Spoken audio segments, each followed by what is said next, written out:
We're going to go ahead and get started. We have a few people joining us today. Welcome if this is your first time, and welcome back if you've been here before. We're glad to have you. This month, for our Financial Empowerment Roundtable, we are talking about assessing where you are, and the importance of assessing where you are is just taking a glimpse of what has already happened in your business. So we'll be talking about that today, and then we'll open it up for Q&A. You can ask us any questions you like. Right now, I'm going to introduce myself. I am Michelle Mitchell. I am the CEO and founder here of Mitchell Consulting. We have been working with small business owners for the last 13 years in the accounting and bookkeeping space, and business coaching space, helping entrepreneurs bridge the gap between their passion and their profit. And we have been doing these open roundtables we started last year with just clients, and we opened it up, I think, in the spring or summer for anyone who wants to join. So welcome to our roundtable. We typically just pick a topic to talk about each month, and then we teach about it first, and then we ask you questions. Allow you to ask us questions about how that pertains to your business. So now I want to introduce my team to you. On the call today, we have Evan, who is our lead accountant, and he has been with Mitchell Consulting since 2017, and he was really my first employee. So welcome, Evan. And then we have Eric on the call today, and he is our bookkeeper, and he's mastering QuickBooks Online and supporting our clients in the background. And Lauren is normally on our call with us, but she is on her honeymoon this week. So we are excited for her and her husband to get away and have some time to just to enjoy themselves and, be a married couple. So this is our team. We have a highly educated team. The team holds collectively 7 master's degrees. And what we offer here at Mitchell Consulting is bookkeeping, financial advisory, strategic planning, and business coaching. So today we are going to get into our topic and assessing where you are. So how many of you take time out to just reflect on what has happened in your business? I know I do it on a regular basis. Like, if you could put in the chat for me, because I can't share in the screen, I can't see your faces. So if you could put in the chat for me, if you do that on a regular basis, just to, give a check on where you are and how your business is doing and things like that. Because I do that on a regular, at least once a quarter. I try to do that, and just to keep a pulse on where the business is at that particular time, what I'm feeling at that particular time, and if there's anything that has come up since the last time I took time to do that. So Lisa says she blocks out weekly time for business evaluation. I love that. You should be blocking off time. To me, that's part of the CEO time for your business, is for you to reflect. And for our team members, like, every week we have a Slack. Slack is a communication tool, and we use Slack for our weekly stand-up. And we ask ourselves a few questions each week. And we reflect on how our week was. So if we're continuously keeping a tab on, where we are in our business, we can more easily make changes to make a difference. So the team does their reflections every week, and we ask really 4 questions. One is like, how are you feeling this week? I always want to know how everyone's doing, that's just me, my personality. 2, what were your wins for the week? So I want to know the positive things that have happened throughout the week, and it can be business or personal. And they typically do both. And then I want to know, what were your bottlenecks? What was holding you up in the week that caused you to have to either pause doing something, or you didn't have a resource or a tool you needed in order to complete your job? And then we ask, what are you looking forward to next week? So as a team, Mitchell Consulting does this every single week. And it just gives me a bird's eye view of how the team is feeling every week, and a lot of times the team members and myself will chime in and make comments on how they felt for the week, or what they commented about. So I think it's important to take that pause to reflect on your week, or reflect on whatever period of time that you are assessing. So I don't know if Evan or Eric would like to chime in about, their reflection time. It doesn't take much time, but if you want to chime in, you can. I know we have a pretty basic list of questions, but I think it's smart to have, even if it's a loose framework or rubric for it. I think that helps a lot, because it's pretty easy to be like, well, how was work this week? And you kind of just write it off as oh, it was work. This or this took a while, but to consciously be thinking what was a bottleneck, or what went well for me. Just having a little bit of prompting makes it a little easier to think of specific things, instead of just the work becoming one long sort of slog. Yeah, Yeah. I agree with that. And Tony Mitchell posted, always thinking about this, but outside of doing the back end work, I don't set aside time to take notes on the business.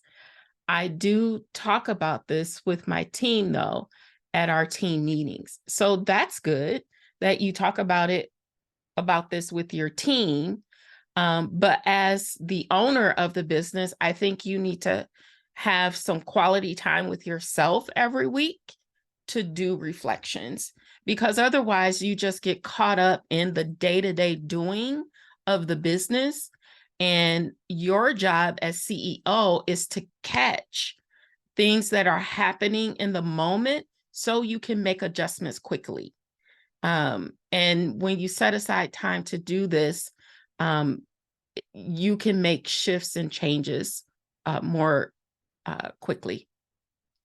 So just for the audience, just some of the questions that I like to ask myself when I sit down to do my monthly review or my quarterly review is how, for this particular time right now, as we're in, we got 6 weeks or so left in 2023. So I want you to start asking yourself questions. How has this year gone so far? Just, kind of a broad question. How has it gone for you? And then think about, what have my biggest accomplishments been in the year? And if you haven't documented those, I would suggest taking, 15, 30 minutes of your time to just document what has gone well in 2023 for you. Because the things that are going well for you, those are the things we want to leverage going into 2024. And then, where were your bottlenecks throughout the year? Where have you gotten held up on a goal that you may have had, or your time, or your energy and effort? This is more of a holistic approach to thinking about where you are in your business right now. So what were the bottlenecks? in your business. So just thinking about those, and if someone wants to put into the chat, like what were some of the things that held you up, like this year. Like I feel like for myself, one of my questions was, like, I was feeling burnt out like late spring. So I took some time off without preparing myself to take time away and putting things in place. And that kind of slowed me down on the back end of summer. But because I took time to think about it, and I can put a strategy in place for when that, if that happens again. My goal is to not get burnt out. Like, but I was doing a lot of things that were new and it was draining my energy a little bit. And I know that about myself. So I'm making adjustments going forward for that not to happen in the business. But when I took time to reflect about it, that's when I realized what had happened. And then the next question, do your numbers support the way you feel about your business right now? So a lot of times you can feel like business is going bad, but the numbers actually show something different. Or you feel like the business is going great in a lot of areas, but it's not being reflected in your numbers. So we want to take time really to assess like what that is for you. And as the CEO of the business, it is your job to figure out how to bridge that gap. So you got to figure out what resources you need in order to bridge that gap of where you are now versus where you feel like your business is. And I love Lisa's comment. I love these questions. These are just things that I think about like often. And Lisa says, I was in a major car accident in January and I was off for 4 months. And it has been a huge struggle to see clients. I get that. I feel like I am starting all over from the beginning, just as I was gaining momentum. Yes. And we have to prepare our businesses for us as the business owner being taken out like instantly. So what are the systems and support that you can put in place when things are going well, so that if that happens, your business can still run without you? So I have this folder in my office in case of an emergency.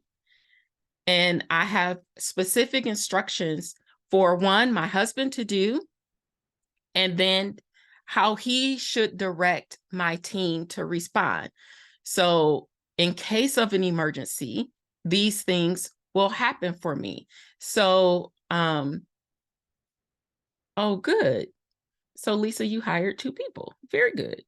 So I know when you have a setback, to come back and regain momentum, I would just challenge you with your language that you're not starting over because you already have a foundation. You're not starting over. You're not starting from scratch. Your ball may have gotten dropped a little and you can pick it up, but you have somewhere to pick it up from. So it's not necessarily back to the beginning, even though it may feel like it's back to the beginning.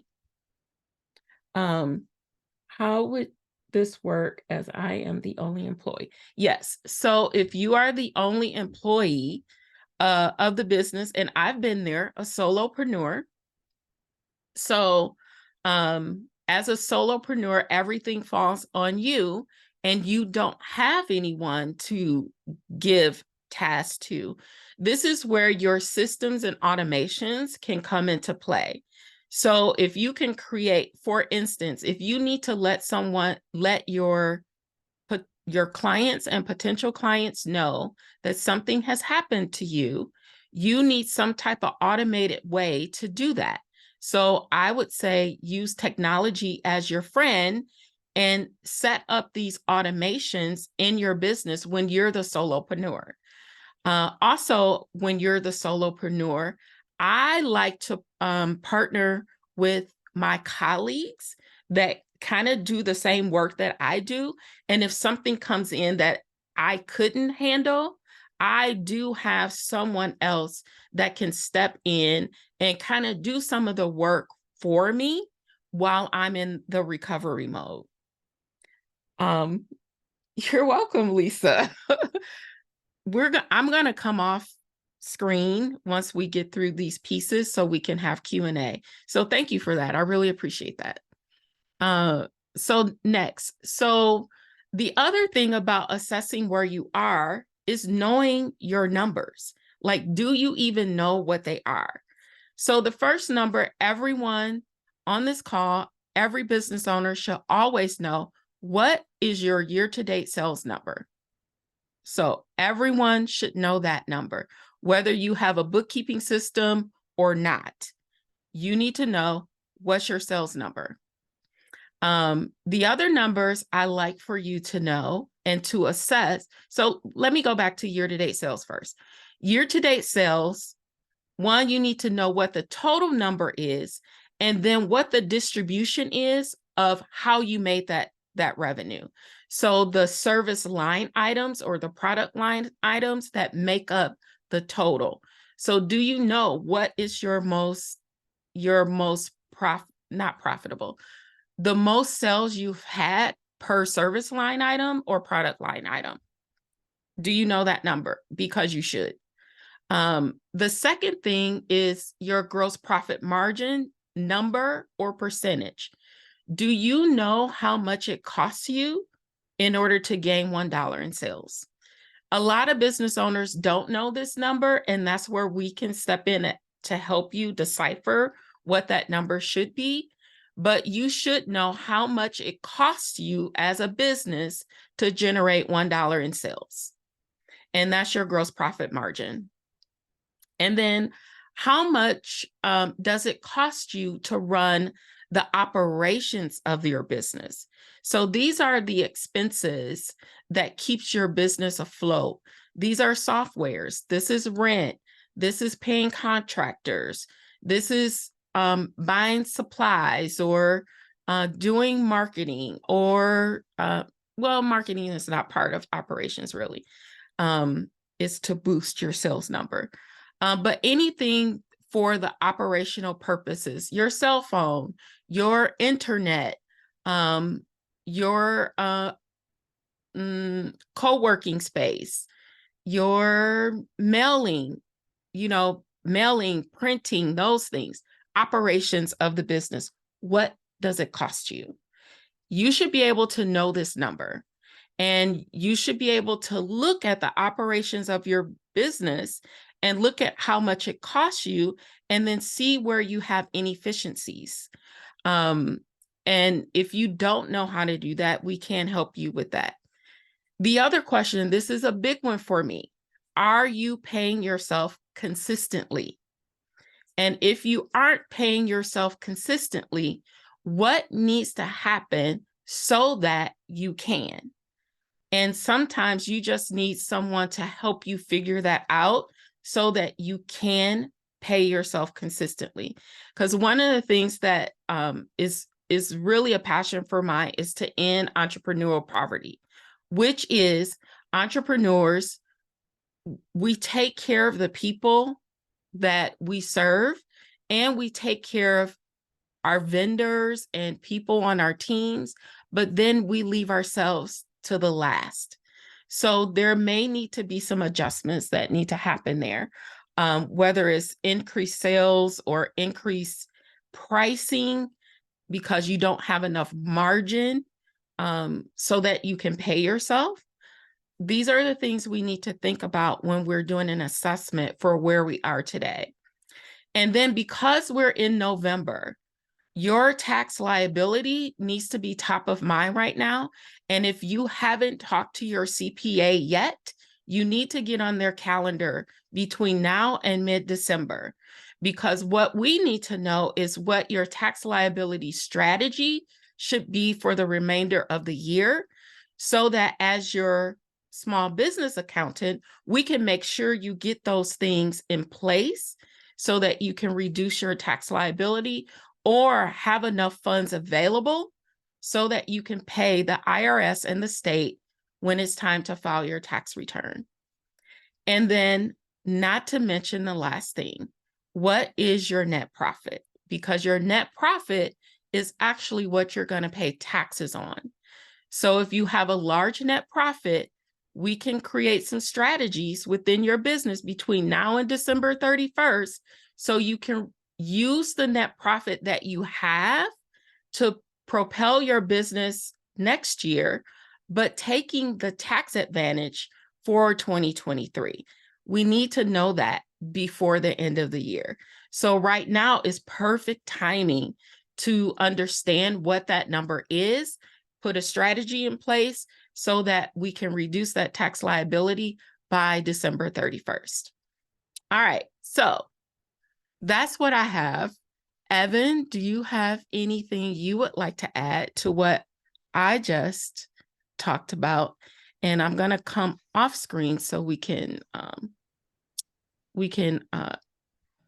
do some Q&A. Yeah, I did want to add, since you were just talking about the more like data specific side of checking in, it's worth thinking about if you're so it's like you said, it's November, it's a good time to sort of check in about tax liability and like year to date. If you're not getting that information from easily looking at your financials, then like that's also another thing to think about. There's oftentimes we're going to start thinking about pivoting in terms of like business strategy and business organization, but also it's a good time to figure out if the way that you're looking at your business or the way that it's presented to you even makes sense. Because if you don't have data that makes sense to you, if you're just looking at a P&L and looking at numbers but don't really know the story behind it, that's not really going to get you very far. So it's sort of like the meta way. It's like also take this as an opportunity to see like, am I doing back end things correctly, and could I do things a little differently to then help promote like smarter, better decisions in the future. Yes, I agree.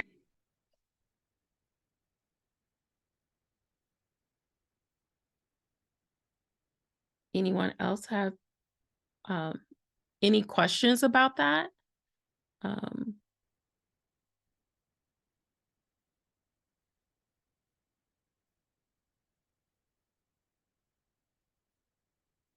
Like, now is the opportune time for you to assess where you are.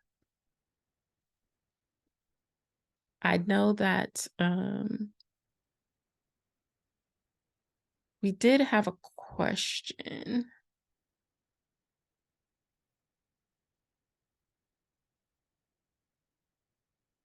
I don't know if the person that sent me a question is actually here.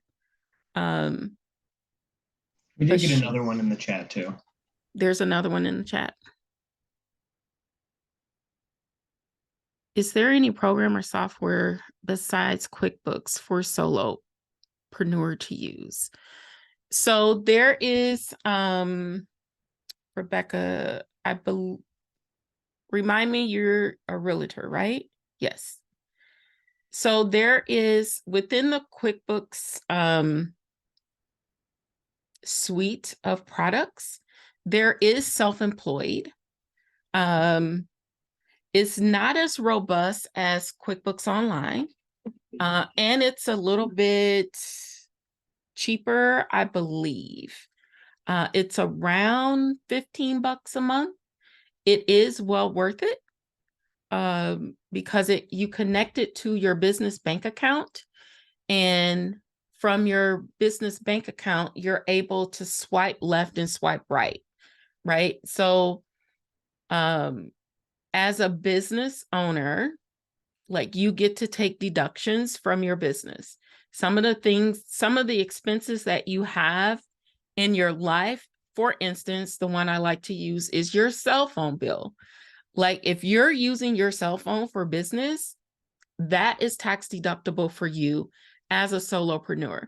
whether you are a legal entity, corporation, LLC, or a sole proprietor. Both of those entities will submit a Schedule C form to the IRS when you file your tax return.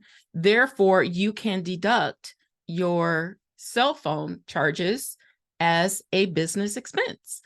And if you had a software like Self-Employed, you would be able to deduct, like you will be able to track those expenses. So when it comes time to file your tax return, you will have all of your business information in one place so that you can send it to your tax preparer.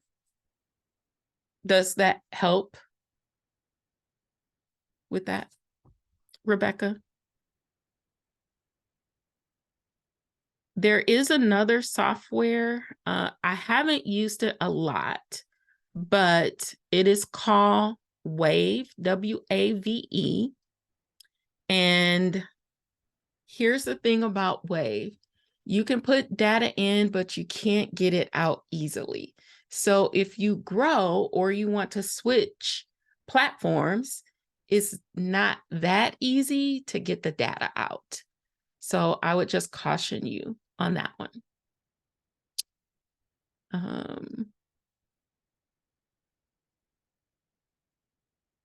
Lisa says, I need to get on the ball regarding my taxes. Yes. So there are two camps about taxes. One, taxes are for compliance purposes. So we track our accounting and bookkeeping efforts, one, for tax purposes, for compliance, so that we don't make any mistakes with the federal or state governments. But there's also an added value of tracking those things for your business operations. So one, like if you had a system for your business finances, you could go through some of the things I just talked about, like your revenue, breaking your revenue down by different categories.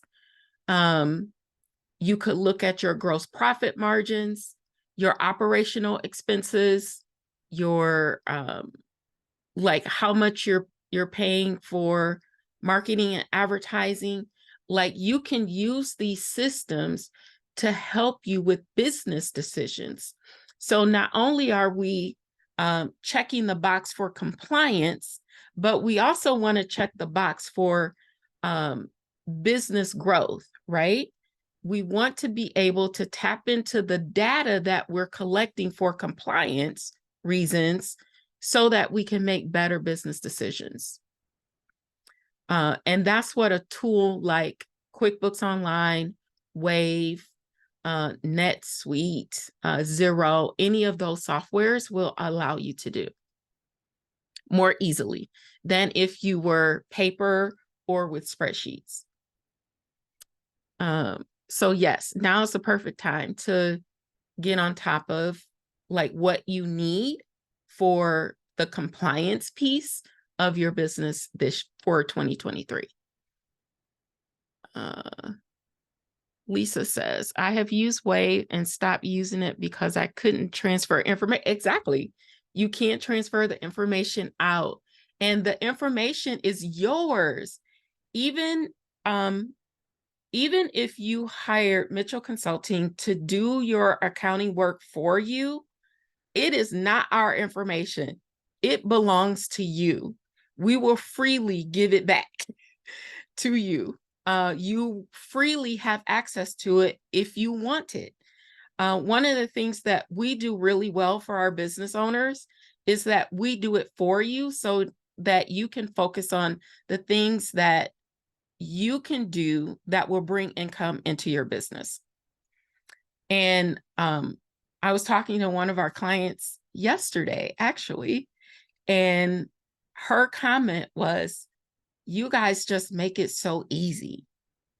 And that's what we aim to do. That is our job, is to make it easy for you so that you can focus on the things that actually is going to bring in more revenue for you and your business. Tony's asking, is your year-to-date sales your your net profit? I'm gonna let Evan answer that since I've been talking so much. Oh, just about to chime in. Oh, okay. Go right ahead. Um, so year-to-date sales is before, that's the number you're looking at before any expenses are incurred. Yes. Gross profit is the number that you get after you take out like your cost of goods sold, things that are your expenses you're incurring like specifically for the operations of your business. And then your net profit is going to be after all other business expenses. So they sort of like waterfall into each other in that order from like sales to gross profit to net profit. Yes. And then net profit is actually what you pay taxes on.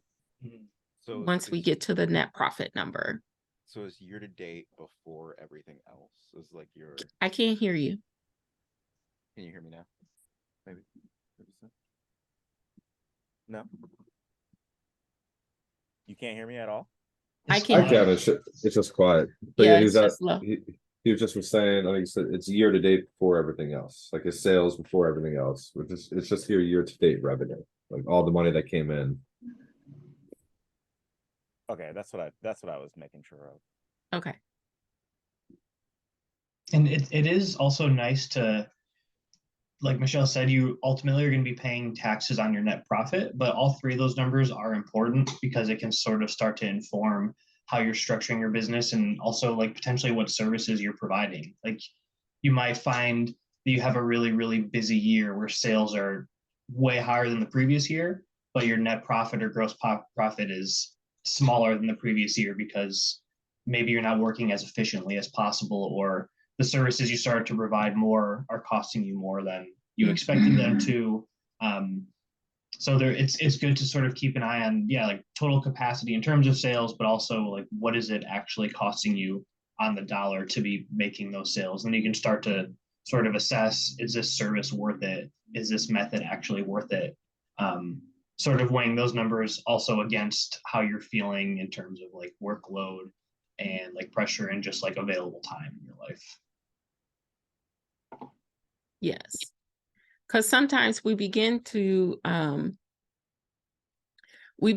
sell something throughout the year because we had this idea, but it's actually costing us more resources to sell that thing. But if you're not collecting the data on it, how do we know? Like, how do you know you're really making a profit on that new service line you decided to start selling if it's costing you more in resources? So though that's another thing we would like to look at too, is what are the gross margin percentages by the line items of services or products that you're offering. And when we know what those percentages are, then we know what to double down on. Like from a profit standpoint, we know what's more profitable. So every time we sell that service, we know we're making more profit. And sometimes you do have a loss leader in sales. So you will sell something just to sell something else at a higher level. So maybe the first thing you sell is a loss leader. So your gross profit margin may be lower, but because we can transition our client into a larger service line or product line that has larger gross profit margin percentages, may be a strategy that you want to use. So I'm not saying that all service lines are created equally, because they're not. But you need to know what your strategy is for that and why you're doing that particular product or service, because it's feeding something else that you're selling on the back end of that service that actually is where you make most of your profit. So you just need to consider that as a strategy when you're looking at your numbers and looking at the resources in your business. So, and I'm saying resources, and I know what resources are, so I'm just going to tell you, just in case you don't know, your resources are money and time. Those are your two resources in business, money and time. So if it's taking more resources, either in money or time, then we need to look at, like, is this product or service line like a jumping off point to where we will gain more gross profit margin if we sell that thing? So you just have to have a strategy behind it. That's it. That's all I'm saying. Anybody else have any other questions? Thanks, Miss I can't pronounce your name. I don't want to mispronounce it. Can you just say it for me, please? It's Miyaka. Miyaka. Thank you so much. You're welcome. Thank you for you putting in the chat. That was a great explanation. Yes. So I just want you guys as business owners to think about that. I do know that like commission-based people, like Rebecca, she's a realtor. Commission-based people, a lot of times because you get commission after the sale, like, what else can you do in your business that can actually generate sales for you? So a lot of times this is thinking out of the box about being a realtor, because realtors, like, you put a lot of time and effort in going in to a sale, and you're not guaranteed the sale on the back end. So thanks, Lisa. I appreciate you coming. A lot of times that happens. So where can you be more efficient in your commission-based sales, so that you're not putting too much in and it's taking away all of your profit on the back end once the sale happens? And your job as a commission-based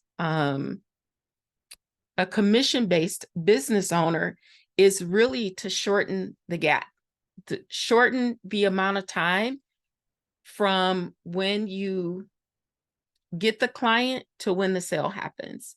So your best resources are used in shortening that time gap so that you can get paid faster. Because we know that the sooner you have cash in the bank, the sooner you can, one, pay yourself, invest in things you need for the business, and pay your bills, right? The sooner you can do that, the better. So the faster we can get cash into the bank, the better it is for your business. That's why we say cash is king. Cash is king. The sooner you get cash in the bank, the better. So what can we do to shorten that space of time between you have a client and when that sale actually happens? Yes, when we list a home, we spend a lot of dollars on the listing to market the home. Yes, exactly. And I just heard, I don't know what I was listening to. I just heard something about maybe there's a bill going to come up in Congress about commissions in the real estate space. The buyer and seller commissions, because right now the seller is the one that pays the commissions, and now they're gonna switch it to split it with the buyer. So I did just hear something like that this week. It's going to be interesting. So keep an eye on that space, because that affects commission-based people, right? What they do in Congress affects us eventually. So yes, we are waiting to hear that. Yes. So you need to be keeping your finger on the pulse of this thing that's happening in your market. That's why we need to know about the overall market in the space that we are working in. Any other questions?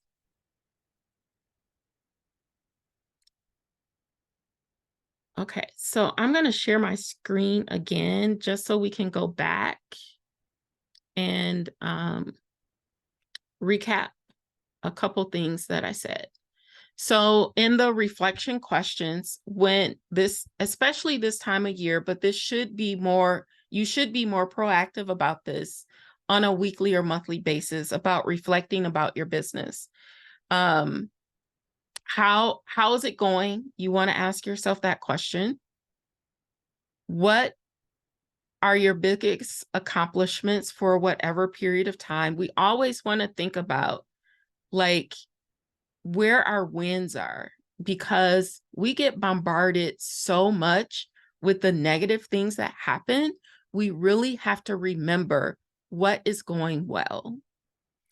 And then where are the bottlenecks? What is holding you up from getting to where you want to be?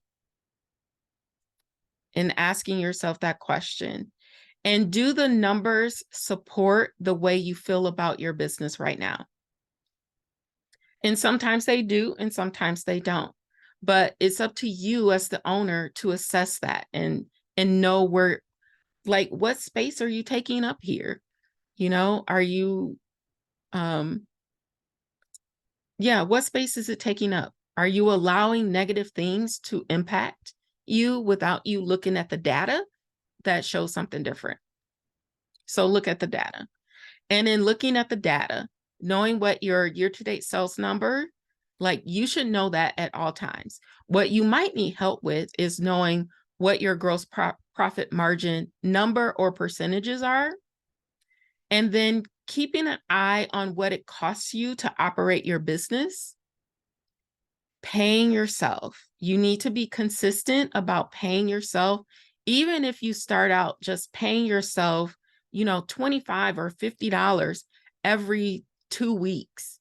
Just be consistent in that $25 or $50 so that you can feel like you're being rewarded for the effort that you're putting in. And as you put in different strategies into your business, that number will go up. I just want to tell a story about one of our clients. And Evan and I just did a review of all of our clients and when they started with us and how much they were paying themselves. And in the year that she started with us, she paid herself $200. $200. And now she's been a client, I don't know, for 7 or 8 years. And she has paid herself lots of money in this last year. So I am very proud of her and how she has taken strategies in her business so that she can pay herself more. Lastly, right now is a great time to assess where you are with your taxes and if you have enough funds set aside for your tax liability. And don't forget your net profit. Your net profit is what you actually pay taxes on. So if you want to schedule a clarity call, this is the QR code that you can grab right now. And we would be happy to talk to you about and help you get clear about where you should be going with your finances in your business. So take a screenshot of that and you can schedule an appointment. It is a no pressure appointment. So we don't pressure anyone to work with us. So that's all I have for you today. And if you have any other questions, we're happy to answer them. We'll be happy to answer them. If not, I'll give you back 12 minutes of your time. I have to get ready for my next appointment. All right. Well, thanks, Rebecca, for being here. We appreciate you coming.